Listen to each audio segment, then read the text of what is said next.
Welcome, everybody. Thank you for coming out on a chilly evening. I know that you're really waiting for Jean Jordan, not for me, so I'll be brief.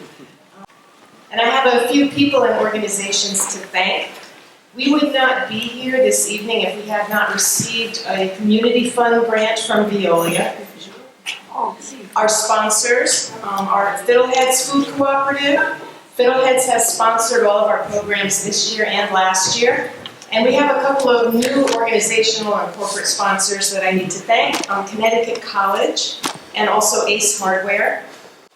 And then I have a few other people that I want to thank. Sara Chaney and Chanel Knight-Williams were willing to let me interview them and record them. And Sara Chaney also, and Chanel Knight-Williams and Lonnie Braxton provided photographs that we used.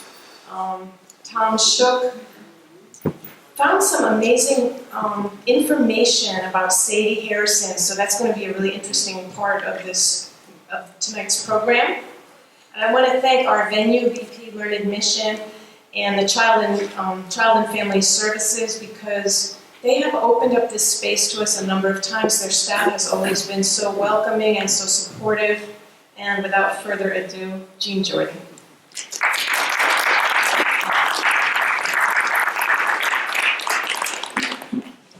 Good evening. Thank you for bearing with us. We know we were supposed to do this a couple of weeks ago, and I got really sick. I'm still not feeling that great, so we're going to work through this tonight. So just bear with us.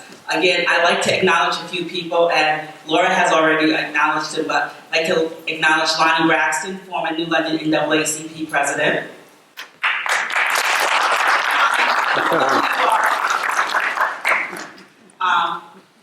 Chanel Knight, again, she's been a big part of the New London NAACP's history.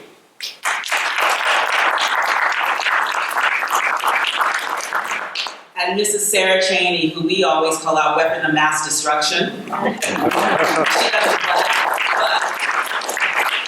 When we were going through a hard time in the New London NAACP, she helped us hold it together.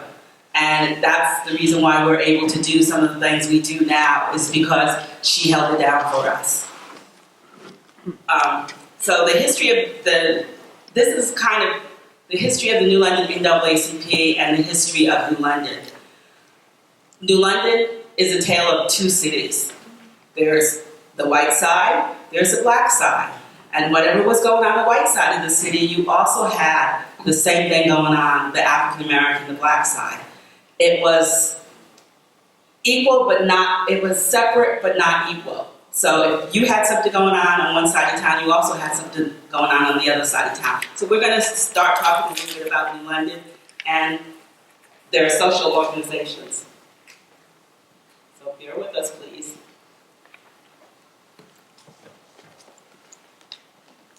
So let's start with the early black churches. When I was growing up, I was told two things about New London. New London was made up of churches, a lot of churches, and an equal number of bars. The good thing are the churches. So Shiloh Baptist Church is the oldest. It was formed in 1894, and it was incorporated in 1900, and it originally met on Green Street, which is downtown in London. It moved to Hope and Hempstead, to a smaller church on High Street, which is we now know as Garden Street, and it's been in its current building since 1963. I think I read at one point also that it was on Home Street. I haven't been able to find out, more on that, but I've seen something where it said it was on Home Street, and for a short time it was on Hempstead Street. Walls Temple, African Methodist Episcopal Church, Zion Church, otherwise known as Walls Temple AME Zion, was formed later on. It originally was located on the Dart Building on Bank Street. The Dart Building is the building at the corner of Hempstead Street, what's known as, not Hempstead Street, excuse me, Bank Street, which is known as Columbus Circle. It's now it used to be Carlos's restaurant, and it's now the condo buildings. And that was the original location of the AME Zion Church. It also held services at the Oddfellows building at 205 Bank Street, and then the building at the corner of Bank Street and Ocean Avenue. which we're not sure if it's the side where Gillette's Cleaners is or on the opposite side where the bank is. And both, as you know, this is New London, all those sites have since been demolished. The Dark Building is still standing, but it's in a new reincarnation. It is the condos. Sports in New London was also big. My great uncle, Linwood W. Land Sr., he moved to New London to play baseball. He moved from North Carolina, where he was known as Big Top, Red Top, and he came to New London to play with the Colored Giants. And Linwood, in his book, talked about the baseball teams, and he talked about how, he said, my father and other old-timers were part of the wave that opened people's eyes to the abilities of black athletes. The black teams played the best white teams in the New London area during the 1920s and 30s. They played teams such as the Shamrocks. There was a Polish team. The police department had a team. And from what I understand, the police department would arrest baseball players from other teams before games so that that team would basically lose the game. And the final team that Linwood Land Sr. actually played on was for the New London Police Department. That's where he finished his semi-pro career, was with the New London Police Department's baseball team. Guess they didn't arrest him, they wanted him. And up until the 1960s and 70s, baseball was a big part of New London. The team I remember the most, and I think Sarah might remember, and Lonnie might remember, and Gloria definitely, were the Dragons. Dragons was a big part of the community, made up of a lot of people who worked at EB, actually.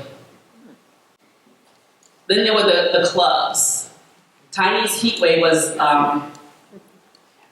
a big place for people to go, even though it was a little tiny club. And I see some people nodding their heads because they remember Tiny's Heatwave was at the corner of Bank Street and Howard Street. And it was a very small spot. And I remember as a child, my friend, Lori Del Rossi, her mother was a barmaid. And we would go in the afternoon after school, and we would go and visit her mother, and she would sit us at a table by the window where we could look out on Bank Street, and she would give us Coca-Colas to drink. But it was a big part of the African-American community. But it was a diverse establishment. There were also many white people who were there also. And it said it remained open until the 1960s. It was probably closer to the 70s. Other bars during that time, of course, were Hammy's Bar and Grill on Main Street, was another popular place. And there was also the Ebony Lounge, the Ebb Tide, and a few other places that were really popular night spots. Early organizations, many early organizations, as I said, if there was an organization for the white community, there was a comparable one for the African American community. Some of them were the Colored Men's Progressive Club, the Colored Men's Democratic Club, the Colored Republican Club, the Victory Lodge of Elks, which is the IBPOE of W, as I was taught to say, 1096, and the Celsius Temple, 144. The Colored Women's Cultural Club, La Parisians, a social group that gave dances, the Ambassadors, the Modernettes, the New London Sextet, and going on into the 70s, there was the Socialites, the Ebonettes. In the 50s, there was the Diamond Debs, which were made up of teenage girls. So if you had debutantes, the African American community had their debutantes, the Diamond Debs. So, and as we know, social aid organizations are still going strong. People question about the Colored Republican Club, but you have to remember, up until probably the 1950s, African Americans were Republicans. They were Republicans. People don't like to hear that, but it is the truth. They were Republicans. They weren't Democrats, they were Republicans. Remember back then, the Republican Party was the party of Lincoln. So they had a large number of Republicans. And the Colored Men's Progressive Club, we think might have been the early NAACP, because in the 1930s there was an NAACP. It only lasted a few years, and they don't think there were any women involved, and they think the Colored Men's Progressive Club became the NAACP. New England People's Finance Corporation, again, banking. In 1927, there was a regional conference in New London at the YMCA to discuss economic freedom, and W.E.B. Du Bois was involved in this, along with the conference organizer, Benjamin Tanner Johnson. He wrote to him about setting up a bank and lending institution to serve the African Americans. And from that conference, they formed the New England People's Finance Corporation. And Sadie Dillon Harrison, who you've heard Laura speak of, was the sister of Benjamin Tanner Johnson, and she served as secretary to the New England People's Finance Corporation and to the Negro Welfare Council, both of which had their headquarters at 38 Green Street. And the Negro Welfare Council helped families relocated from the South and provided assistance with rentals, food, and clothing. And they actually switched to youth later on. And the reason why they would help families relocated from the South is because after World War II, and mainly after World War II, that's when you had a huge black migration to the North and to New London. So we found out, thanks to Mr. Tom Shook, that Sadie Harrison wrote a travel guide, a precursor to the Green Book. And she wrote hers around 1930, and it was called Hackley and Harrison's Hotel and Apartment Guide for Colored Travelers. And it was published in 1930. And she owned 73 Hempstead Street. And if you know Hempstead Street, it's towards the bottom of Hempstead Street. It's a beautiful yellow house. And she rented it out, rented rooms as part of, as you know, African Americans, when they traveled, had to find places within the community to stay at because they were not allowed to stay in hotels. And 73 Hempstead Street, Mrs. Harrison's house, was one of those places. And she had the esteemed guest of W.E.B. Du Bois staying there in 1929. And as you can see, this is a copy of the letter that he wrote to her, looking for a place to stay. And she wrote him back, telling him it would be $1.50 a night to stay there. And could she set up a little social engagement to meet some people in the community? And if that was too much for him, then he could have his privacy and his rest. And I don't know, but I'm wondering, because around 1930 is when they had the first New London NAACP, and we don't know why yet he was in New London, so I'm wondering if that had something to do with it, if he stopped in to help set up the NAACP in New London. Reverend Albert Garvin Sr. Reverend Garvin was the pastor of Walls Temple AME Zion Church before becoming the pastor of Shiloh Baptist Church. That was very common back in that day. They pastored more than one type of denomination. And Reverend Garvin was a force to be reckoned with. And this is a quote from Mrs. Sara Chaney, and it's so true. Prior to the NAACP coming into existence, Reverend Garvin was the NAACP without being the NAACP. I do believe that the activity of Reverend Garvin and the local ministers at that particular time had a lot to do with changes that came about in the city. Pfizer's, through Reverend Garvin's work, Pfizer's hired minorities, the telephone company hired minorities, and wherever Reverend Garvin could push, he did. And that's so true of Reverend Garvin. The NAACP, as you know or don't know, was formed in 1909. It came about as part of the Niagara movement, but the Niagara movement was considered a little bit more, I'm trying to think of the right word to use. Yes, radical. The Niagara movement was a little bit more radical than the NAACP. Of the people who were on the executive board of the original NAACP, 7 people on the original executive board, only 1 was African American, and that was W.E.B. Du Bois. Give me, I have to have my notes.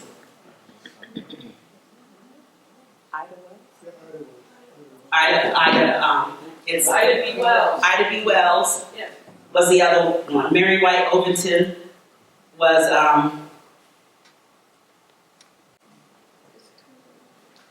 William English Waller, who was a wealthy socialist. Social workers were Mary White Overton and Henry Moskowitz. Henry Moskowitz, who was Jewish, was also the leader of the New York Society for Ethical Culture. And they were part of the Niagara movement. And in 1909, they formed the National NAACP. The national president at the time was Moorfield Story. The chairman of the executive committee was William English Wallen. The treasurer was John E. Milholland, and he's a Lincoln Republican and Presbyterian from New York City and Lewis, New York. The treasurer was Oswald Garrison Villard. The executive secretary was Francis Blasker, and the director of publicity and research was W.E.B. Du Bois, who also became the editor of the Crisis magazine. And Moorfield Story was a white abolitionist from Boston, and he served as the president from its founding to 1915. And as I said, W.E.B. Du Bois was the only African American on the original executive committee. What people don't realize is that they thought at that time it was only for blacks, but no, at that time they were also Native Americans and immigrants. The NAACP, as far back as 1909, opposed immigration restrictions. Let's skip a few years to 1944. We have Skipper's Dock on Masonic Street, and they had a situation where they refused to serve African American men. The men filed a complaint and against the restaurant's owner, and the police arrested him days later. The trial was the first in New London for violation of the state's law against discrimination in public accommodation. Now this is important because right now we have a lot of racial episodes, incidents going on across the state of Connecticut. And the one thing that is not happening are people are not being arrested for them. In 1944, this person was arrested, went to trial.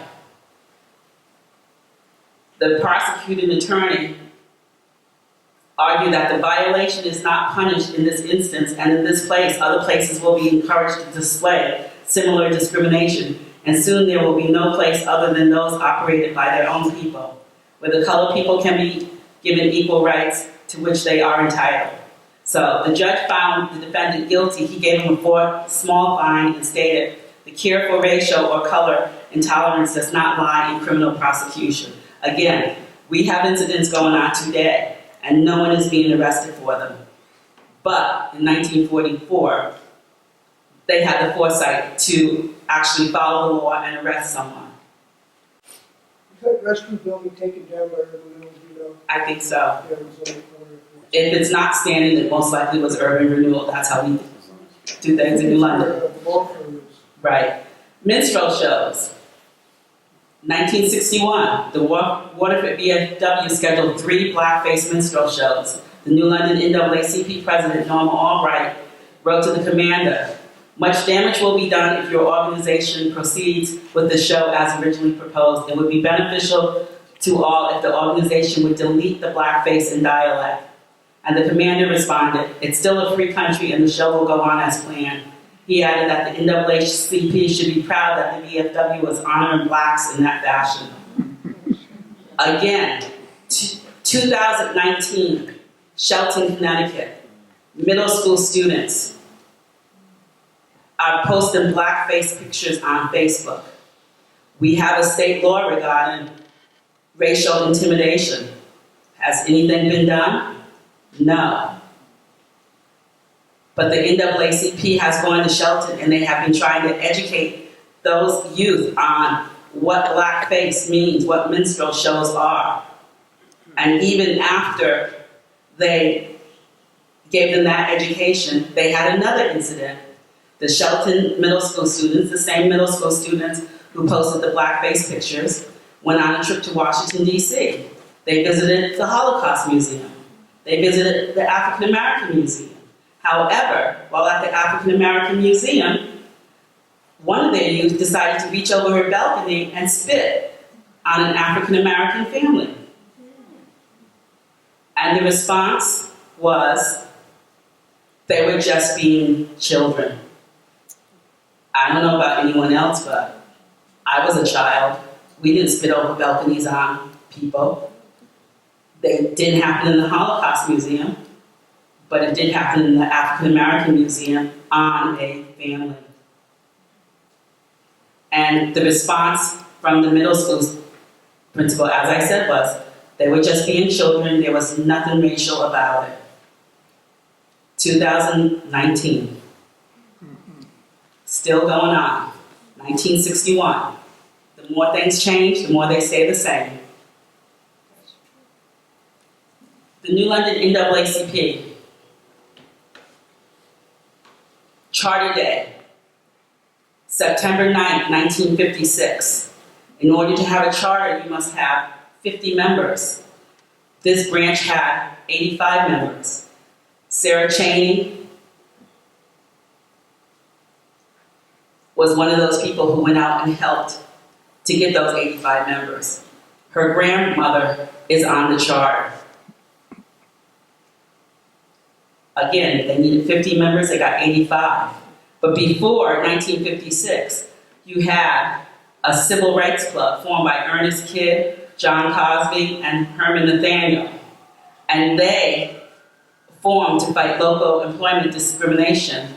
And they did so successfully for Edwina Bright, whom the phone company refused to hire, although she scored extremely well on a standardized test, but disbanded after a year. And that's something you hear over and over again, how African Americans who are more than qualified, more than capable for jobs, were discriminated against and not given the jobs. Woolworths, 1960, April 28, 1960. A group of New Londoners picketed Woolworths store on State Street in solidarity with the demonstrations in North Carolina.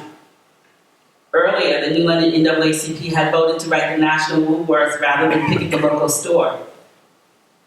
But they decided that was the easy way out. The day supported the NAACP's decision, describing New London as a place where amicable race relations had been practiced as a matter of course for many years. But Bland wrote, the only reason that race relations appeared to be amicable was that no one openly spoke out against the injustices, thus allowing the average citizen to think it was all fine. So they did the right thing and they went out there and they picketed Woolworths. This is the 1962 election, and you can see where Linwood Bland was president. Mrs. Betty Fletcher was the first vice president. Mrs. Marjorie Brown was the second vice president. And they go on also to give an account of the mayor doing a proclamation for Mayor Richard Martin for 1963 for emancipation, the Emancipation Centennial year. And he proclaimed the anniversary of Lincoln's Emancipation Proclamation. This is a picture from the 1963 Black History Program. The NAACP was big then and now on Black History programs. And you can see in this picture Mrs. Jacqueline Dell, Mr. Clarence Falk in the back with glasses, their guest speaker Julia Baxter, Vernice Cook, Linwood Bland, Herman Nathaniel, Mrs. Betty Fletcher, Walter Bernard, and Professor Jane Torrey. 1963, the 16th Street Baptist Church bombing. The New London NAACP raised funds for a New London resident, Charlie Mae Jones, to attend the funeral of her 14-year-old sister, Cynthia Wesley, who was one of the 4 children killed in the bombing of the 16th Street Baptist Church. They also sponsored a march of mourning 5 days after the bombing. And in this picture, you can see Linwood Bland, Reverend Garvin, Reverend Madrid were the first three. Housing discrimination in New London, a big issue.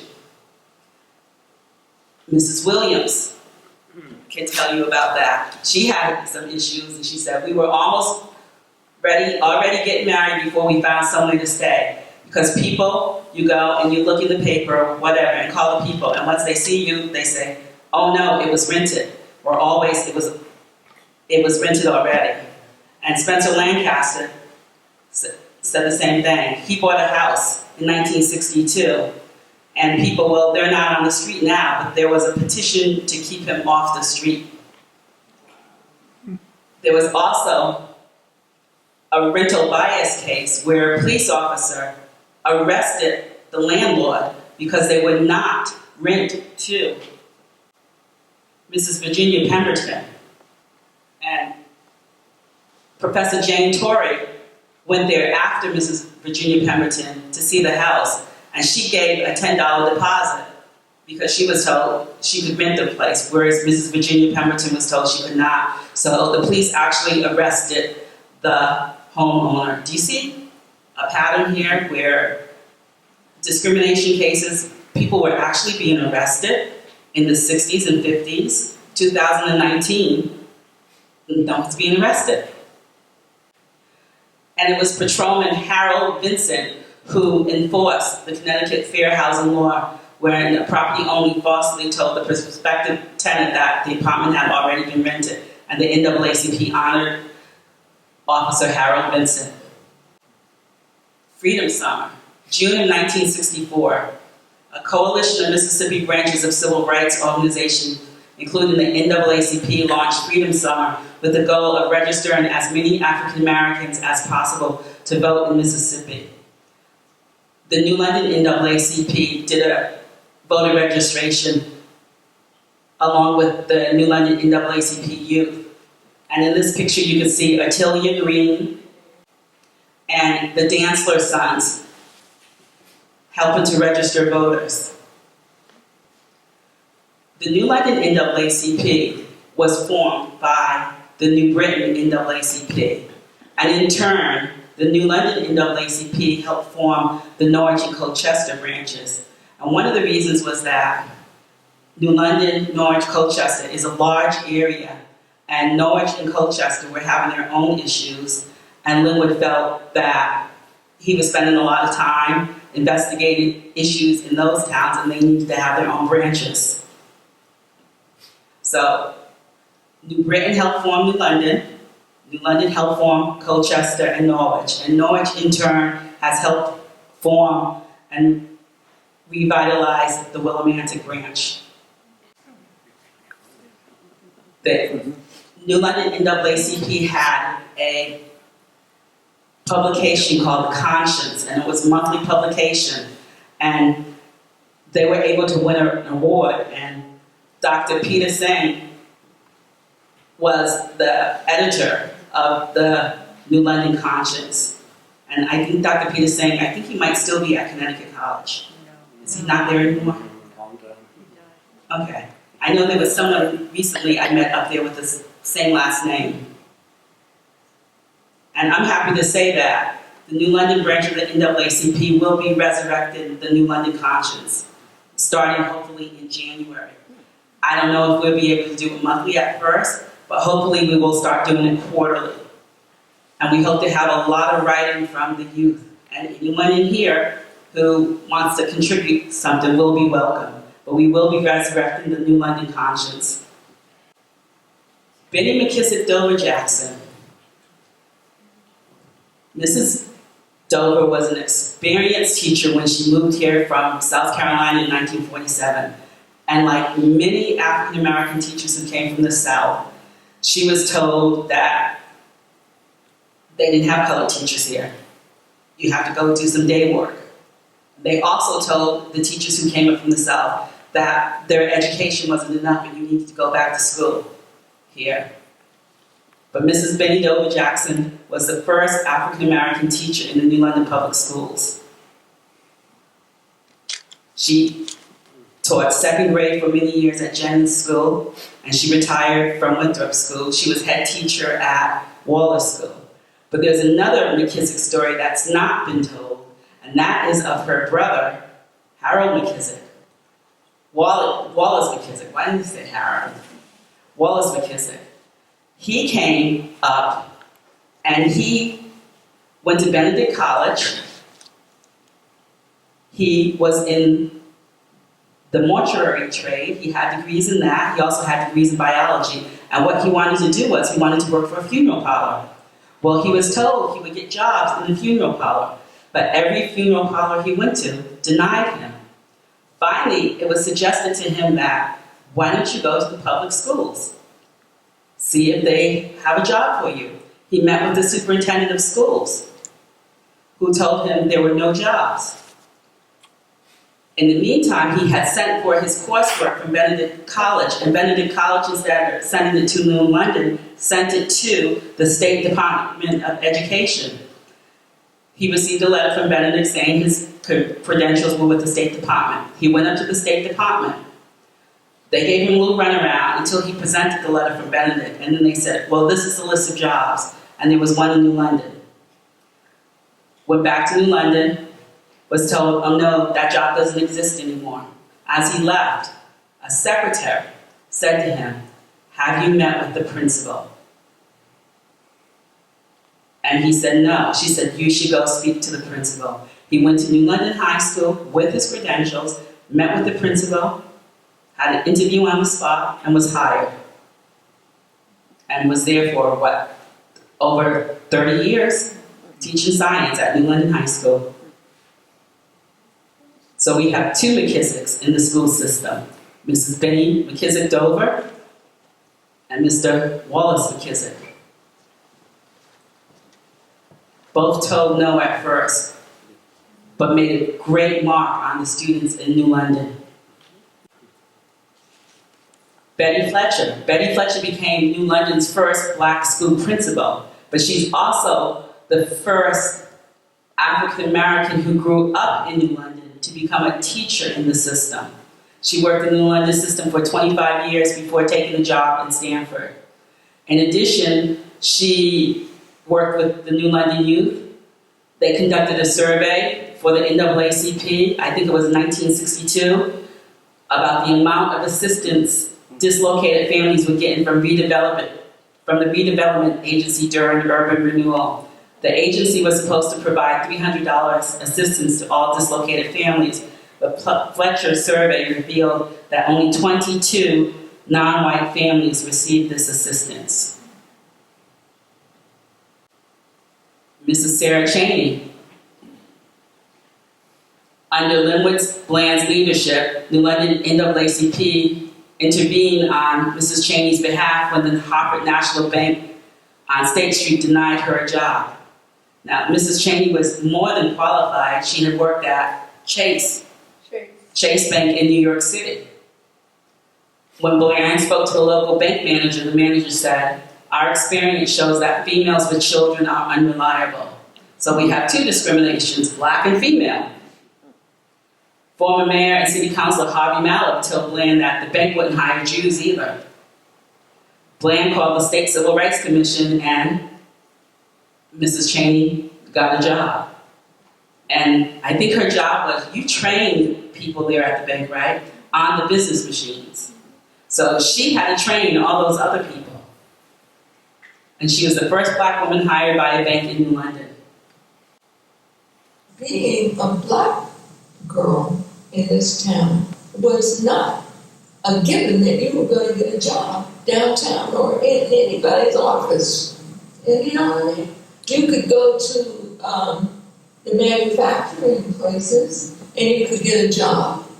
But I was always one that was going to go out there and challenge the system. Now you know why we call her our weapon of mass destruction.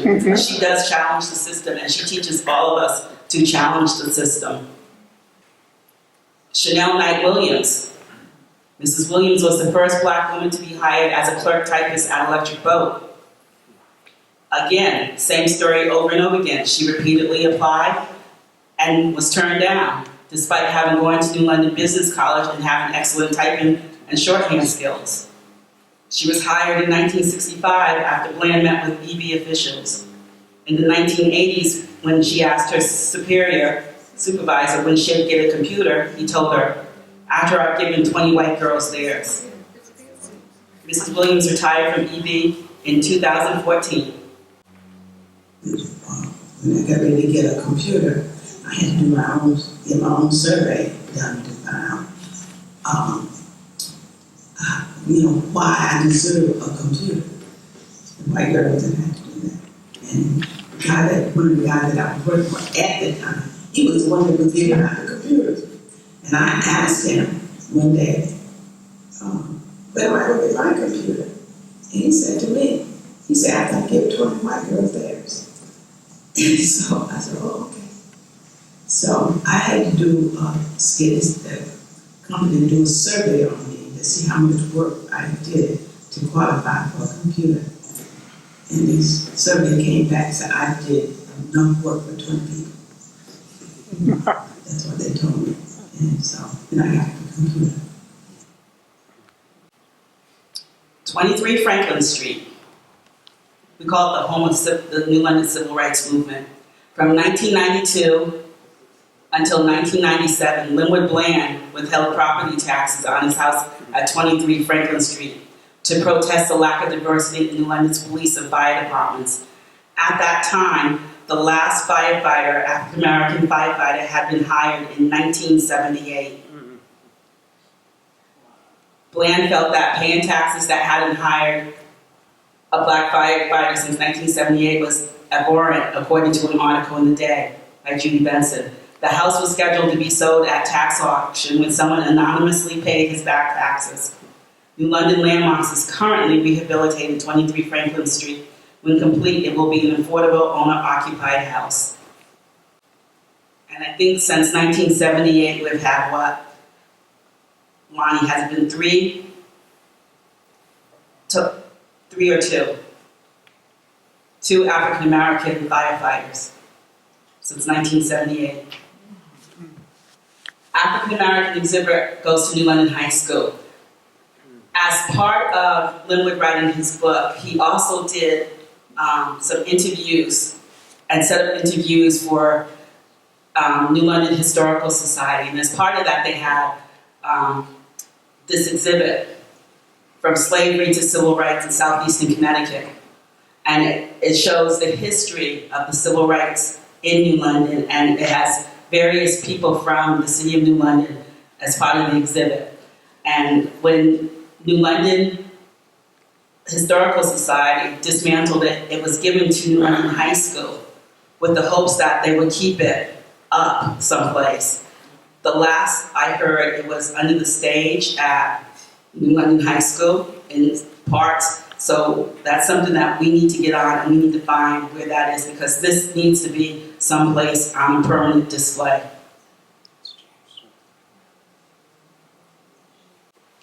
The New London NAACP Today. It seems like we're still working on the same items, the same agenda since 1956. Again, the more things change, the more they stay the same. In education, we've been working with the schools on school curriculum. We're proud to say that the New London High School has jumped ahead of the State Department of Education, and they have implemented their ethnics curriculum. It started off last year as a semester course, and this year is a full year class with 2 sections. We have, over the past few years, worked on Black History Month with the schools. We have supplied them with Black History Month materials. Jennings School, Harbor School, and Great Neck School in Waterford, we have been able to supply them with Black History Month materials for each child in their school. Each child gets a Black History Month booklet based on their grade level. We've also, over the years, partnered with Connecticut College and the Coast Guard Academy to bring Shannon Lanier to New London to speak. Shannon Lanier is a direct descendant of Sally Hemings and Thomas Jefferson. And as part of that program, we were also able, thanks to a partnership with Yale, New Haven, and L&M, to supply all the 8th graders at Benny Dover Jackson Middle School with autographed copies of Shannon Lanier's book, Jefferson's Children. We are still working with the school system on minority teacher recruitment. That's going to be an ongoing process. Criminal justice reform. We have regular meetings with the police department.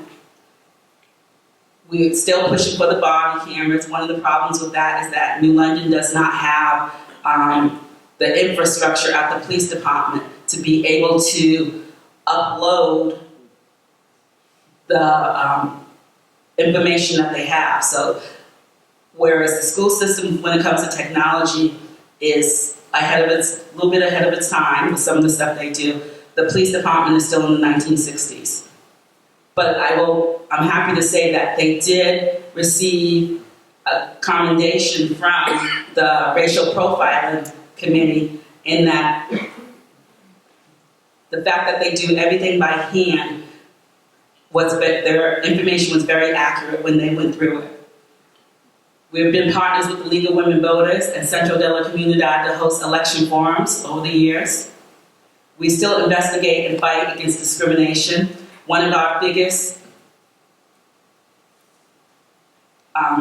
fights that we're in right now, I say fight, is with the Coast Guard Academy. Over the last 4 years, we have had Coast Guard cadets, Coast Guard service people who have come to us with complaints about what has happened with the Coast Guard. We, over the last few years, tried to get a meeting with Congressman Courtney, Blumenthal, and Murphy. Congressman Courtney's office insisted they be the ones to set up the meeting. December came, no meeting. January came, no meeting. Murphy's office said they hadn't heard from them. February came, no meeting. March came, no meeting. April came, we said we have to do something. So we made an appointment. We went to Washington, D.C. We met with Congressman Benny Thompson, who was the ranking chair of Homeland Security. Usually meetings are like 45 minutes. We were there for a good 2 to 3 hours in his office in Washington, D.C., and we had our 2 whistleblowers with us in D.C. from the Coast Guard. And after that meeting, he sent a stern letter to our congresspeople here in Connecticut that they needed to meet with us. They met with us that year. It was June 29th. It was the day after our Freedom Fund dinner. And to say that they were shocked and dismayed by some of what they heard is an understatement. One of the reports that came from the Coast Guard Academy stated, and this was a written report, that it was acceptable to use the N-word dependent on the context. Now, we know it is never acceptable to use the N-word, but yet you had a commandant there at the Coast Guard Academy who wrote that in a report, a written report.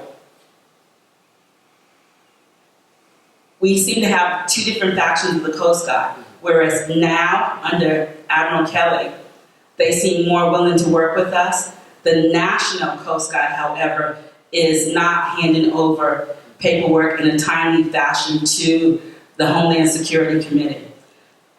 Last month, a committee from Homeland Security came to New London. They met with us, and they met with the Coast Guard Academy, and they wanted to hear what we had to say. And of course, we were very open and honest saying that our relationship with the local Coast Guard Academy has changed. Admiral Kelly, since he's been here since May, stated to us that yes, there is a problem. First step of right and wrong is to say that there is a problem. We never previously received that from Admiral Rendon. But Kelly has said there is a problem. What can we do to help? Second thing he said was, what can we do to help the New London NAACP? So I said to him, can you work in the schools? They have made an appointment and they will be doing some work with Benny Dover Jackson Middle School students again. They also volunteered when we had our great debate in October. Some enlisted people from the Coast Guard cutter, the Eagle, came up and they were volunteers for the great debate. So I think I can say that this new group at the Coast Guard Academy actually wants to take care of the problem. So I think things are looking up for there. There's always going to be some type of issues, but once you state that there is a problem, you can work on it. You can go places with it. And I think they really mean it this time. From Mrs. Sara Chaney. I do believe that people feel that the NAACP only helps minorities or blacks, but the NAACP is here for anyone who needs help, who feels that they're being discriminated in some way. You don't have to look like me in order to receive the benefits of the NAACP. You have to just have the need, and they are here to help, and they will help. They will help Sara Chaney. There are a lot of people who don't believe this. We have a custodian in the New London Public Schools, and he's a white man, and he has been discriminated against many times in different schools that he's been in. And the first thing he tells them is that he's going to call the NAACP and he will mention my name, and then they leave him alone. And again, like I said, this is a white man who does get discriminated against. And he tells them right away, he's calling us, and they don't believe him until he mentions who I am. And then, as I said, they back down and they leave him alone. So we do help everyone, regardless. Someone said the word colored needs to be taken out of NAACP. That's not a term we use nowadays. I said, you're right, it's not a term that we tend to use nowadays. But it has a different connotation now. When I think of the word colored in NAACP, I think of it as meaning that we represent everyone, regardless of their color. If you have a civil rights violation, you feel you're being discriminated against, it's our job to help represent you. But now remember, we are a volunteer organization, so sometimes things take a little while. But we are here for everyone, not just one race, but all races. Again, the mission of the National Association for the Advancement of Colored People is to ensure the political, educational, social, and economic equality of rights of all persons and to eliminate race-based discrimination. Does anyone have any questions?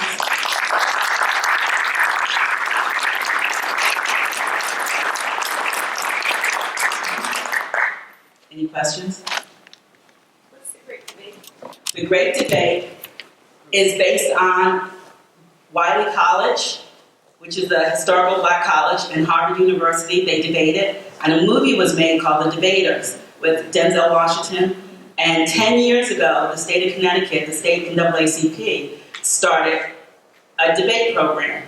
And we have a historical black college and an Ivy League college come to Connecticut, and they debate.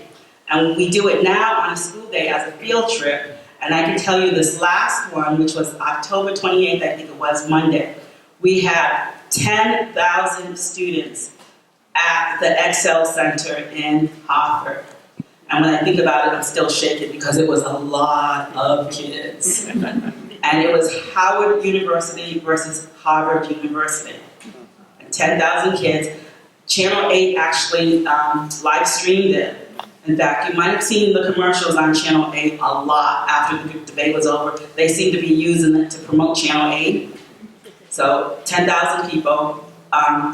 2 years ago, we did it in Bridgeport at the arena, and we had about 6,000. And we all said, nah, 6,000 is too many. We can't go any higher. Let's go back to doing it lower. No, we got the Excel Center, and we went higher. We had students from all over Connecticut and New York and New Jersey come up for it. In New London, what we do is the NAACP, we pay for the buses for the students because, as you know, we're not a rich school district and the buses cost money. So that's one of the things we do is we pay for the buses. So we took 200 kids from New London. We had 100 from New London High, about 85 from Benny Dover Jackson Middle School, 75 from Benny Dover Jackson Middle School, and then the rest came from Isaac. And we brought them up. We had 4 buses, and they came up to Hartford, and they participated. They watched the great debate. And if you want to volunteer next year, just leave your name with me, and when it's time, I will give you the information. We need lots of bodies. It's not easy wrangling 10,000 kids and getting them into their seats. Why do you think that Courtney and Blumenthal and Murphy didn't meet with you initially? Okay, it wasn't so much Blumenthal and Murphy, it was Courtney's office. They insisted on being the ones to set up the meeting. Why? To this day, we don't know. We don't have a clue. And even after there was a noose thrown on the bed of a cadet at the academy, Rendon said there was no problem? Yeah, basically. Rendon, I found out, had a little bit of an issue with me because when it first came out about the cadet having an issue and the laptop computer, remember that, and the song about lynching, the mayor called a press conference. I didn't call the press conference, the mayor called the press conference. And it was the mayor, myself, and the local churches. And I was asked about it, and I said, granted, we have worked in partnership with the Coast Guard Academy, but just because we work with you doesn't mean we don't hold you accountable. And I guess after that, they said Rendon was fuming at the mouth because I was on TV and I threw the Coast Guard Academy under the bus. No, I didn't throw them under the bus. They threw themselves under the bus by not responding in an adequate way. Saying it's all right to use the N-word in certain contexts is not right. And we have had reports from even Connecticut college students have talked about going to the football games, and the chants and things that they heard that made them uncomfortable. He's kind of skipped around the issue and would never really come out and say that there was an issue. And like I said, I can respect Admiral Kelly because the first thing he said was, yes, there is an issue here. I will work with the person who says that. I think anyone will if you acknowledge that there is a problem. I think I saw another hand. Yeah. Yeah? Is the break every single year the same exact day? No, it's not. Some years we've had it in the springtime, we've had it in March and April. Some years we've had it in the fall. It depends on the universities. And a couple times we had planned it for the springtime and realized it was tested in the schools, it was SBAC tested.